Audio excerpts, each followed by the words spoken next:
Hello there. My name is Jeanne Sparrow. I have spent almost 35 years in radio and television, and in my latest adventure, I am speaking, consulting, and sharing what I've learned along the way about success and about life. I believe that the source of our biggest successes in life come from the value that we bring to others when we are able to express our truest, most authentic selves. It's something I call fearless authenticity. Now, I started this podcast to have conversations with people from every single walk of life about what fearless authenticity really looks and feels like. What happens when we find and follow our passions? What happens when we reach our highest expressions of who we are and how that serves others? So we're going to talk about it all here. I want this to get real. I want it to be honest and open about the ups and the downs, the distractions and the doubts, the goals, the dreams, the failures and the triumphs, and every single thing in between. And I hope it gets deep, because that's where we find the best stuff. How we find the ways to move forward, to push through, to make those dreams come true, and to engage with the world in the way that we were truly built to do so. But don't get it twisted. Even though we're getting deep, it's really about the fun of life too, and this journey we're on, because I believe that if it ain't fun, it ain't worth doing. So if you are ready to live a life as big as you dare, to be brave, be free, and be you, let's learn how to do it together. Welcome to Fearless Authenticity with Jeanne Sparrow. Now, my guest today is an amazing woman. She is a shining example of fearless authenticity, in my opinion. Actually, I think with her, I'd call it fierce authenticity.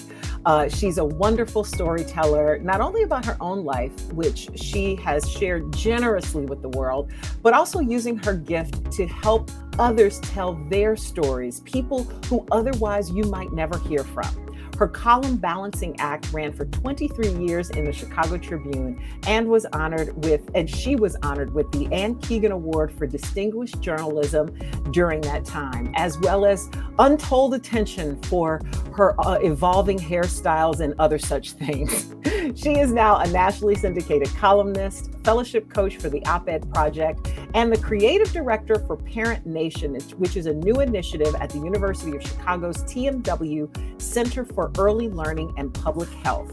It is my honor and my distinct pleasure to bring to the Fearless Authenticity podcast the one and only Heidi Stevens.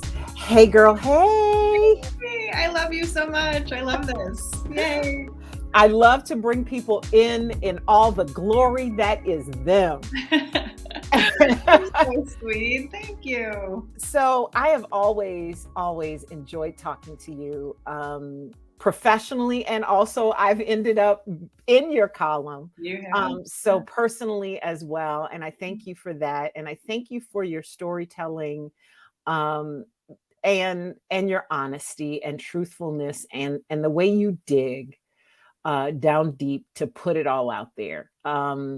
So let's start with what you're working on right now and what you're most excited about, because you got a lot of stuff going on. A lot. Maybe a little too much. This is like my year and a half maybe of finding myself career-wise, because I was at the Chicago Tribune forever. Like I was there for 23 years. I was 23 years old when I got there. And I stayed for 23 years, and like, you're a very, very different person, right? At 46 than you were at 23. Like I got there single, no kids, left there divorced, remarried, teenage kids. So, I'm figuring out my next chapter right now. So right now, you did such a lovely intro and hit all the highlights, but my main full-time gig is at University of Chicago, working with Dr. Dana Suskind. Are you familiar with her work at all? No. She wrote a book in 2015 called 30 Million Words. That's how a lot of people have heard of her. Yes, okay. I have heard of her. Yep.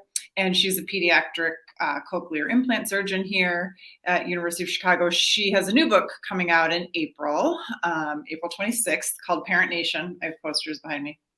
I love it. Yeah. And, I met Dana through my Tribune work. I had written about her a couple times, and we just sort of stayed pals. As you know, I sort of just like glom on and befriend the people that I write about a lot. I personally love it. I'm honored. I love it too. Like especially the stuff that I tend to write about. A lot of my interviews, I end up sitting with people and crying with them or laughing with them or, probably oversharing my own stuff with them. And so it always, I shouldn't say always, but there were times where it made me feel like maybe I wasn't being a real journalist because I was letting my guard down and not being kind of this like jaded and then having the distance, right? Yeah, arms lengthening everybody. But if I set that need aside to sort of fit into a mold and just like let myself do the gig the way I wanted to do the gig, then I felt like I had the best connections with people, yourself included. So that's what happened with Dana. I had interviewed Dana, honestly, shortly after her husband died. He drowned in Lake Michigan, saving 2 boys. I don't know if you remember that story. He was also a surgeon at University of Chicago. I remember when that happened. I never knew that connection. Wow. Yeah. So what's going on at Parent Nation as the Institute? Yeah. So I my meandering way of getting back around to your question. So we met through the writing. We stayed friends over the spring. I would say I was at her house just having coffee, and she was telling me about, I'm writing this new book. It's called Parent Nation. The gist of it is rather than continuing to tell parents what to do, give parenting advice, give parenting tips, giving parents do's and don'ts, let's elevate our expectations for what society needs to do to better support parents and in turn better support kids, right? Like especially during that 0 to 5 window when so much of the brain development's happening. Actually, like 90% of your brain growth happens by age 5. And it's kind of when we leave parents pretty much on their own. Like in this country, we don't have paid family leave and we don't have subsidized childcare. And we just sort of let parents patch together the whole work, career, all of it balance in those first 5 years, which is unfortunate given how much brain growth is happening then, right? So Dana's book spells all of that out. Like, here's the neuroscience, here's the history in this country of, tiptoeing toward universal childcare and then backing off. She spent years with parents from all different walks of life, getting to know their stories and their challenges and their struggles. So she's telling me about this over coffee, and I was like, I want in. Like, that's amazing. It's exactly what we need right now to move the needle. I think moms especially feel a lot of blame and shame when they can't successfully juggle it all and give their kids every single thing they need. And it's really difficult to look around and say, like, I actually could use a little more help. Maybe this isn't me being a failure and not being good at it. Maybe it's that I'm kind of set up to fail in a system that doesn't offer any supports. So that is my long way of saying, Parent Nation calls on us to galvanize as parents, form a collective identity, and fight for a better, more robust set of supports for parents. So that's the book. We're building a whole campaign around it. I'm the creative director, doing a lot of outreach, doing a lot of social media. I wrote a book club discussion guide my first time. I love it. That was fun. You know what this feels like to me? It feels like we're building in a purposeful way a village. Yes. Everybody always says it takes a village to raise a child. Yes. And many of us experienced that when we were kids, but to codify it for the world we live in now, especially with the pandemic, it's like what has happened to that village. That's right? Exactly right. Yeah. And we use the word village a lot intentionally. And that we do this thing in America, especially where we sort of sell people on the myth of American individualism. And we have in some ways sort of demonized the idea of a village and the idea of helpers and the idea of letting other people shape your child and teach your child. I mean, I think we're seeing that a lot right now when, all these school boards are banning books that they don't like the exact ideas of, or there's a swear word in a 8th grade book about the Holocaust, so let's ban it. Like, I think that we're in a moment right now where people feel like they need to retreat rather than expand their worldview and their kids' worldview. And it's all related. I'm kind of all over the place on this, but it's all related because we're all related, right? We're all interconnected. And I think that's something that, the pandemic in sad, but also in meaningful ways showed us. Like, I can't survive without you, and you can't survive without me. And the way I behave has real effects on you, and the way you behave has real effects on me, right? And we're connected in beautiful but also scary ways. And I think that that's part of what the pushback is that we're seeing, is because a lot of that stuff and the behavior that you see at these, since you brought up school board meetings, but I don't think that's the only place, but it becomes, the village has become a policing agent as opposed to a supportive one. And it's interesting how all of those things are coming together, because I think we're falling into two distinct camps, and it's not about politics as much as it is about how we want to live. And even though those do fall under political lines, it's really about about a worldview and how we develop that. So yay, which to me is kind of codifying the work that you've been doing through Balancing Act and everything that you talk about. I think so. It feels like a natural progression. And of course, I still have the column. I'm still writing once a week for the Tribune news service.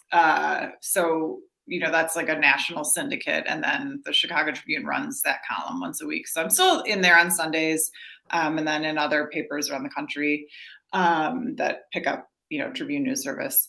And I do find myself, as I'm trying to think of column topics and write the columns, I do find myself really informed by the work I'm doing here. And like, it doesn't feel like taking one hat off and putting another one on. It feels like, yes, this is all very, very related. And not just because I write a lot about parenting and this book is about parenting, but it's about connection and about, keeping an open heart, I think, which is hard to do right now, isn't it? It's hard to do when, you've grieved really, really heavily from losing your dad to COVID.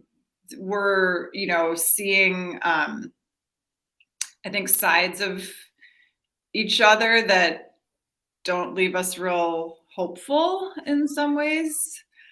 And then we're seeing sides of each other at the same time that leave me, anyway, tremendously hopeful. It's a very, it's a hard time because you want to sort of like just wall your heart off and put a, protective barrier around it. And, just say like, people are really, trash. Thank you. Girl, let's call it what it is. Like, literally, but there are days when I go, I hate people. Right. And then where would we be without us? Like, where would we be without each other? Absolutely nowhere. And the thing is that there are lessons, I believe, in those moments when we can't stand other people, because some of that is also looking in the mirror, and figuring out how are we trashed today? Oh, okay. Right. And then how do we fix that? How do we heal that? How do we come together and do things?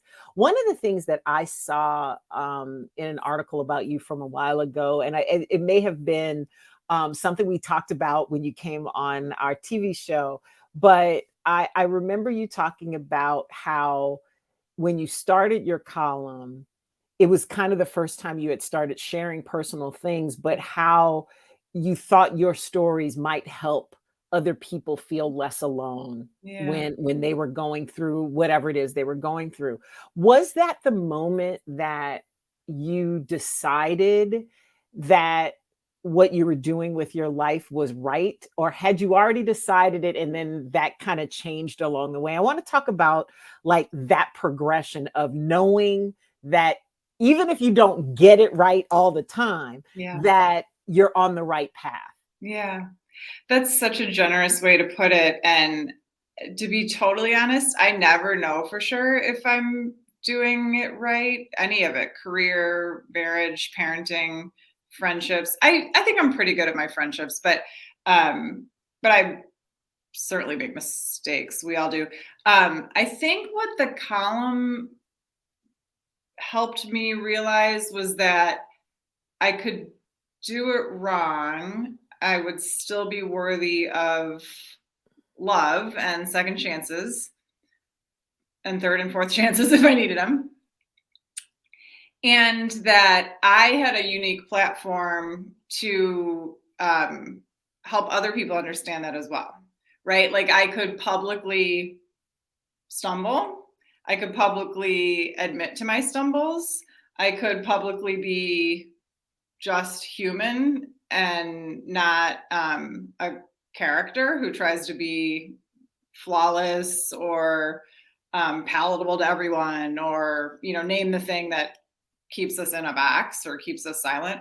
And so I hope that's what the column did, and that's the way that it would help people feel less alone. Because I did think pretty early on that one of the worst feelings I had, and this was what helped me, I think, leave my first marriage, was that feeling of loneliness. I mean, you can be really, really lonely surrounded by people, right? You could be really, really lonely at work. You can be really, really lonely parenting, even though there's children like literally hanging on you. You could be lonely in a marriage. You could be lonely in a relationship. And I thought, like, I hate that feeling. I'm like, if I have any power in this job, it's going to be to help somebody, one person, a dozen people, whatever, feel less lonely. And so, like, I tried to seek out stories that would help people feel less lonely by saying, like, here's someone else who maybe is a bereaved mom and what that looks and feels like to her, or here's somebody who, stepped up and helped a neighbor. Maybe that's something you'd want to model, or, stories that kind of connected us. Again, I keep using the word connection, but then woven in there, I would write columns and still do, about my own life too, because I think that it could, my story could help people feel a little less alone too. Divorce, remarriage, and parenting, and step parenting, and all the things. Those are actually some of my favorite columns. As great of a writer as you are, and the beautiful stories that you tell about others, there's something so tender when you talk about your family, especially your children. But also when you talk about, the failures that you feel you've had, and something just struck me when you were talking about the loneliness when you're in situations. And I have often said, because I'm an only child, so a lot of people are like, oh, that must have been lonely. Like, no, I was pretty good, because there's a difference between being alone and being lonely. And I remember I said to people a long time ago, when I was growing up, I was like, you know what? I was alone, but I wasn't lonely. And I wasn't alone. I just was the only child, and I had my cousins and things. I was like, but I would imagine that it would be worse to feel alone, even when you're surrounded by other people. Yes. Like, that's the worst kind of loneliness. It's one thing if you're by yourself and you wish you were with other people, but feeling that loneliness when you are supposed to be connected to somebody else, that hurts so deep. It hurts. Exactly. I think the difference is, like, maybe belonging is the word, right? Where you might have people around you, but you don't feel like you belong there.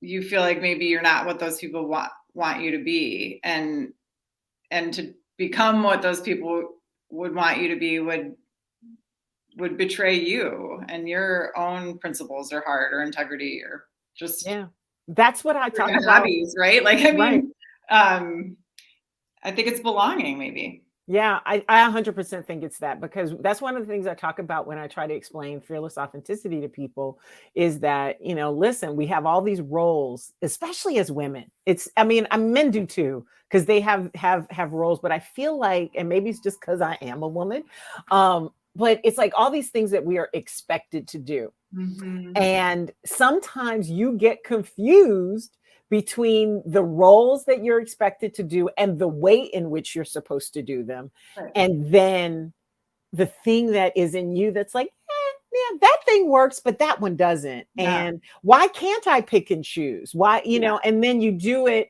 and then you have to defend yourself for it. And, one of the things, and this is the thing, honestly, that I remember when the first time you came on the show with Melissa and I, on You and Me, with Melissa and I, it was right around the hair chronicles, like when all that crap was happening with people talking about your hair.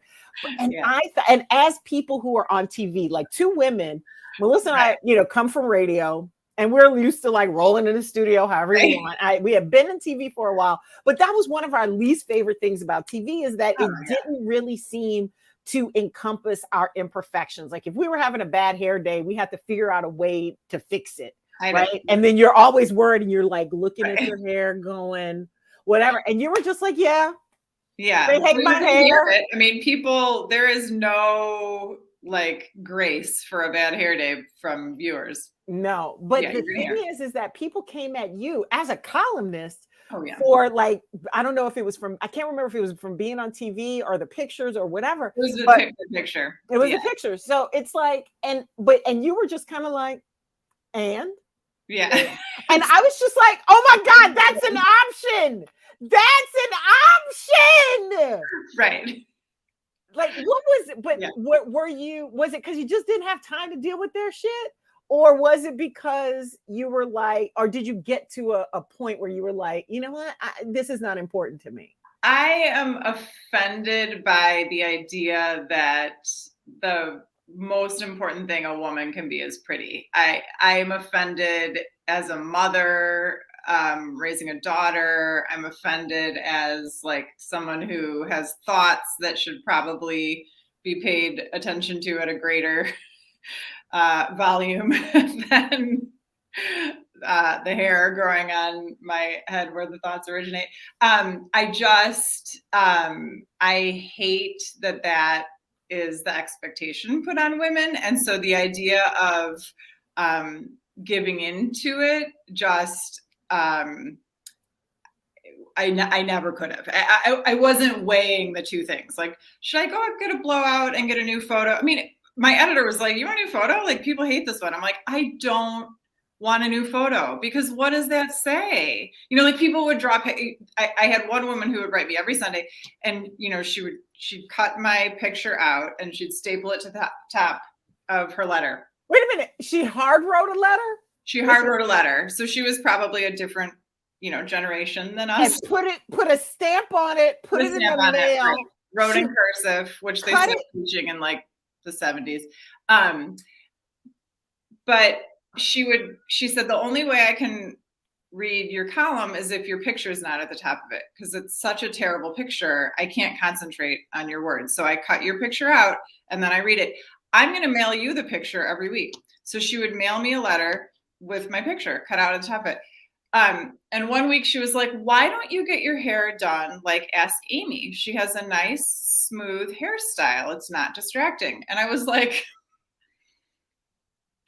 well, I won't say what I was like, but say it, girl, say it. The idea that there's like one way to look for you to have ideas that are worth hearing is so incredibly, I mean, it's, if you really dig down, there's racism in there, right? There's misogyny in there. Like there's probably ageism in there. There's also internalized, because this was, what percentage of the people that said that were women? Most of my hair haters were women.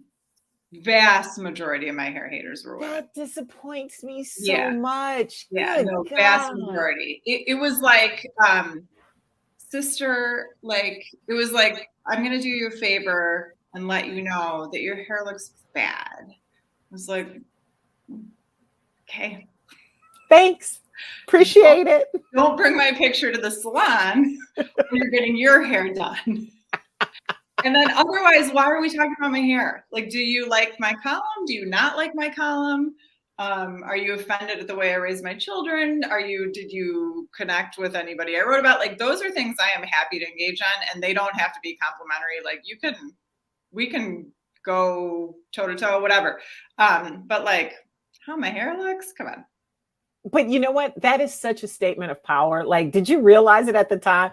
Because, like, for me, I was like, okay, I like this about her because it made me start thinking about where we lose our power and how that's such a slippery slope. Yeah. That you acquiesce to one thing Right. that isn't important to you. And it's that compromise that is truly compromising. Right. And there's a big difference between the two of those. And I think it's also, as we talk about the content of what you talk about, because a lot of your stories, while you do cover the gamut of humanity, you do talk a lot about what girls and women think, especially those that people don't pay attention to you. Is that something that evolved for you? Do you think it's something that you do differently from a lot of other people in your position? And kind of what's the motivation behind that for you? I would say it evolved in part due to the feedback I would get from readers on what I wrote about. The appearance stuff came mostly from women, but I certainly got a lot of criticism from male readers too. What sort of was a universal thread through a lot of what I would hear was that people have a hard time with a woman's voice. I'm sure you know this from radio and TV. Women's voices are not authority figures. You're either a nag or you're my mother, which might make you a nag. Or like name the person who represents sort of like naggy, like bitchy ex-girlfriend, mother, or whatever. That there's a lot of people who, women included, who just felt like if it's a woman talking about the issues of the day or raising important points about a new trend, a new book, who the Bears are picking for their new GM or whatever, they hear a woman's voice as complaining rather than as or nagging them, complaining or nagging them, rather than as weighing in with sort of cogent analysis of the issues of the day, right? And so enough feedback like that early on helped me realize that like we really still in 2011 or whatever year it was I started writing the column, and this continued to now, we really still have a pretty narrow box for girls and women and how we're comfortable receiving them. We still need them to look a pretty certain way. There were just 2 news stories back to back last week. There was like the radio host who got fired for making fun of the female basketball players for being what they deemed overweight, making fun of how they looked in their uniforms. These are athletes.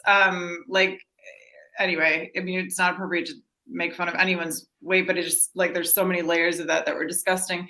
That was the same week that the other school, and I can't remember what state, had sent home a letter about like opt in for your daughter to receive free shapewear from school. And tips on like having an appropriate body weight or whatever. Like we're still doing this to girls, and it doesn't go away when they get older. We still tell them there's a right way to look and there's a wrong way to look. There's a right way to talk and there's a wrong way to talk. There's a right way to spend your free time and a wrong way to spend your free time. And and which isn't to say that there are no rights and wrongs. Of course, like it would be wrong to spend your time like being a serial killer. But the boxes are this big. And so I wanted to and still hope to push back on that and say like, why? And what do we lose by subscribing to that? Right? What do we lose? That part. What do we rob ourselves of when we keep girls and women from offering their full contributions and their full selves to their communities, to their relationships, to their careers? What do we lose? We lose a lot. The opportunity cost that comes from silencing anybody, like the creativity alone, like it, you know, and I always like to put things in terms that people understand. The money that you have lost, like you're literally leaving money on the table. Right. Women and mothers are often the most creative when it comes to finding solutions that they need every day. They get all these things done.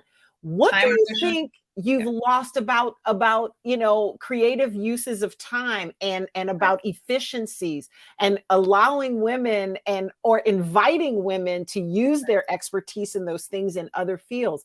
I feel like it's interesting that even when we talk about it, no matter how calm we are, it becomes an argument. And it's just like, no, dude, we try, help me.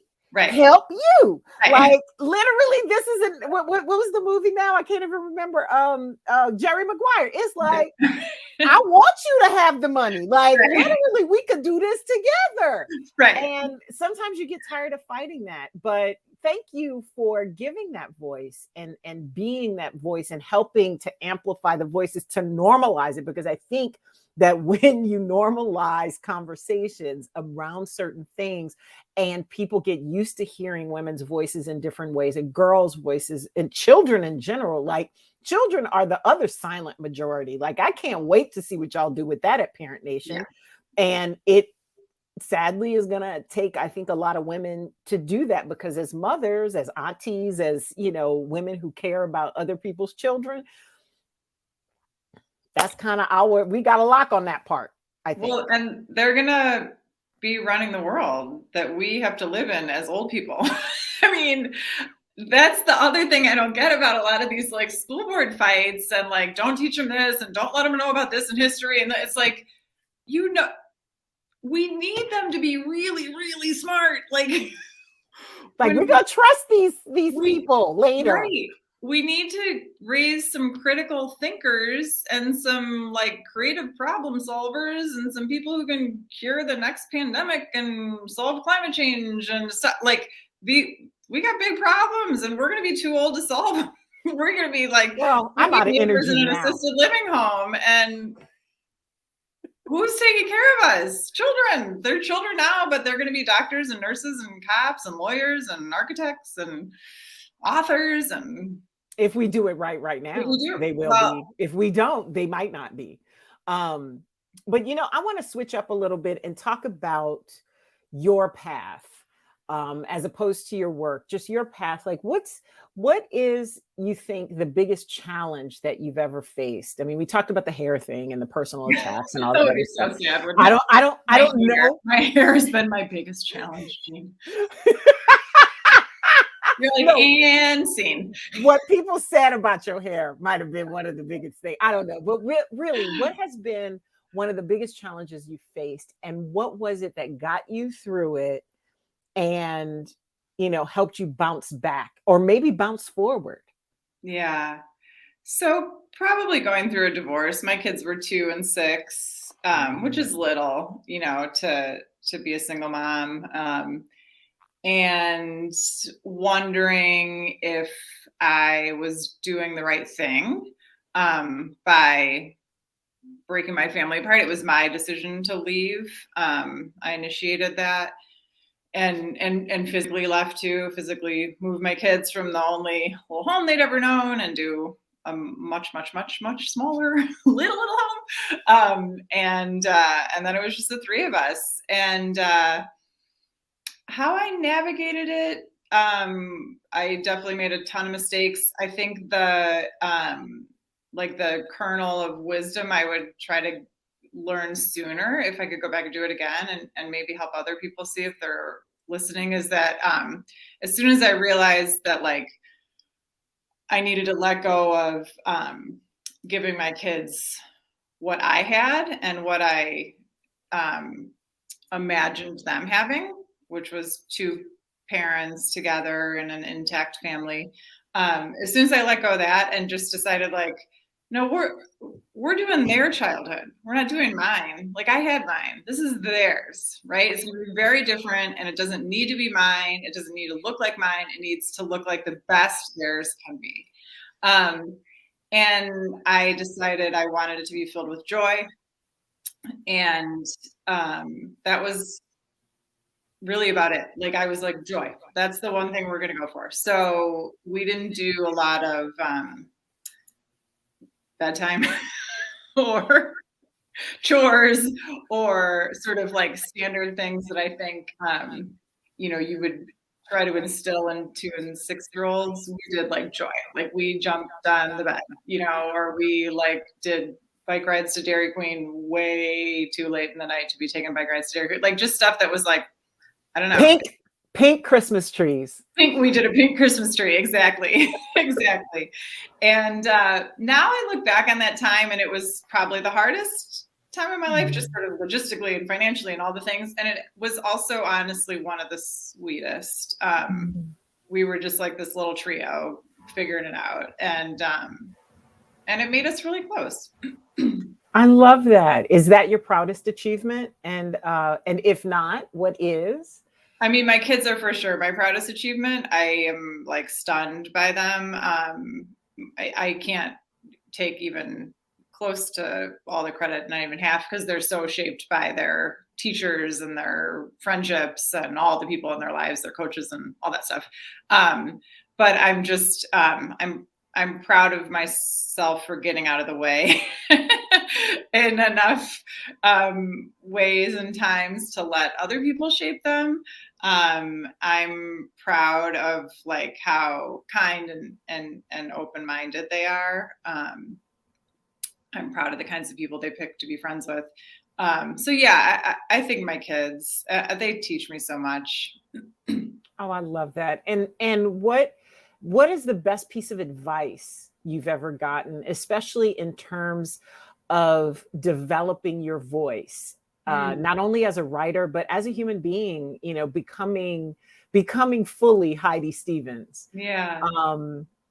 What would you say that was there anything that shaped it, or is it just realizations and self-work along the way? I think hearing, and I would credit my old editor, Rochelle, with this, hearing her tell me over and over, and especially when I would struggle with, making sure I was getting my point across, or making sure my columns weren't going to just like needlessly piss people off or whatever. She would always tell me like, just be you. Like they just need you.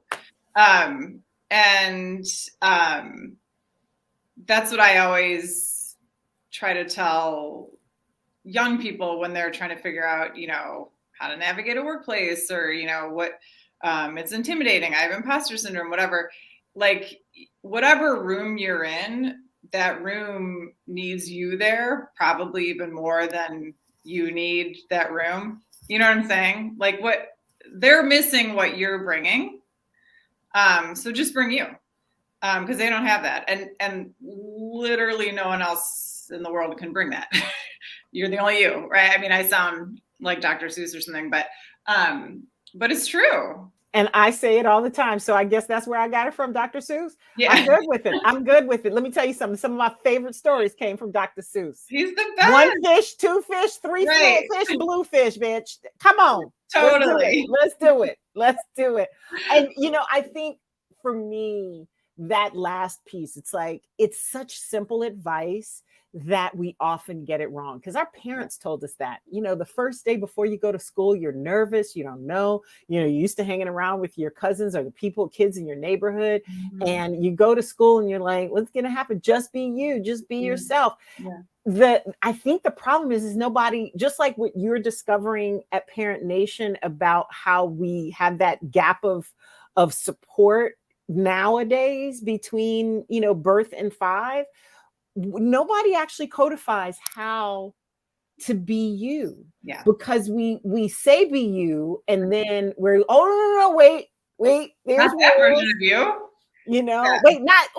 wait, can you not be that you today, you with just today hair, or you with a smaller butt, or you with a quieter voice, or and so there's a lot of power in that, Heidi, that the letting go of things and the focusing on the joy. Like I'm kind of more in awe of you now, sis. Like, I love it. So the last question is the question I always ask every guest. When do you feel that you are at your best, truest, most authentic expression of yourself? Oh my gosh, what a phenomenal question.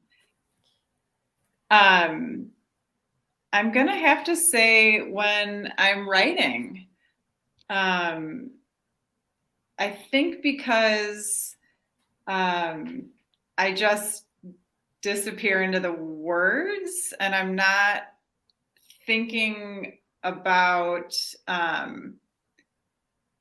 how they're being received yet, because they're not out in the world yet, right? I'm not, frantically seeing how it played, or, how I'm being trolled or whatever. It's just, I'm just there with the thoughts. And I'm not worried yet about what the thoughts did once they landed in the world, or what my picture looks like next to the thoughts, or it's just the thought, it's just the words. And, my attempt to share them with people.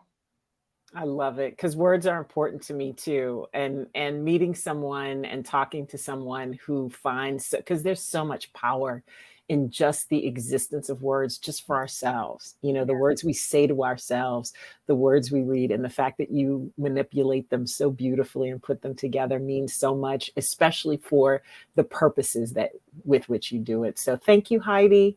I appreciate your fearless authenticity, my love. Thank you. Thanks so much for including me on this wonderful podcast. I love it. Yay.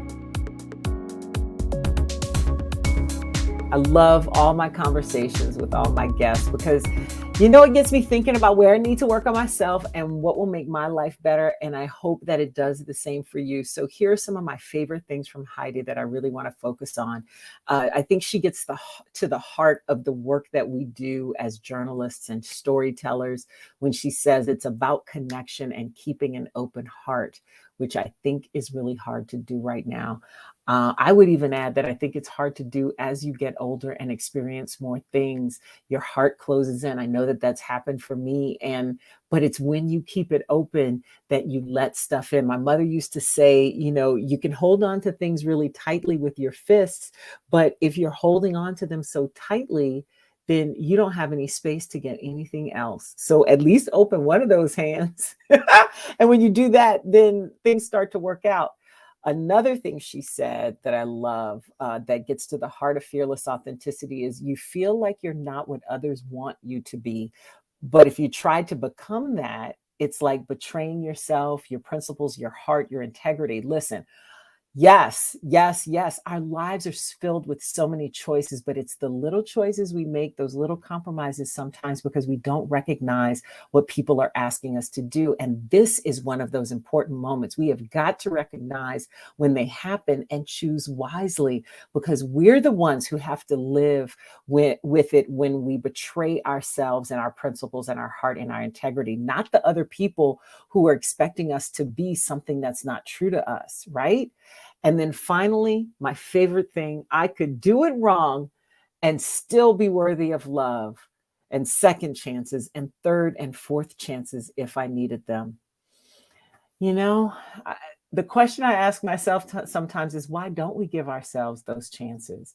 Because here's the other piece that I've learned lately is that when we don't give ourselves second and third chances to be wrong and still be worthy of love, then we don't do it for others in our lives. And that's all I have to say about that. Thank you so much, Heidi, for all of your insight, for your sharing, and for doing the work that you do. And thank you also to my Fearless Authenticity production team for making this podcast happen. And of course, as always, thanks to you, our listeners, for your support. Without you, we wouldn't be here. So please follow me at JM Sparrow on social. Like, rate, review, and follow the podcast on the iHeart app, Apple, Spotify, wherever you get your podcasts, and share it with your community. We are also on YouTube.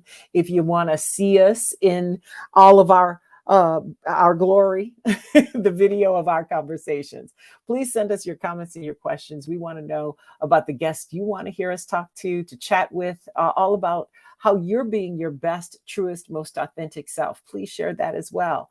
This has been Fearless Authenticity with Jeanne Sparrow. I'll see you again soon.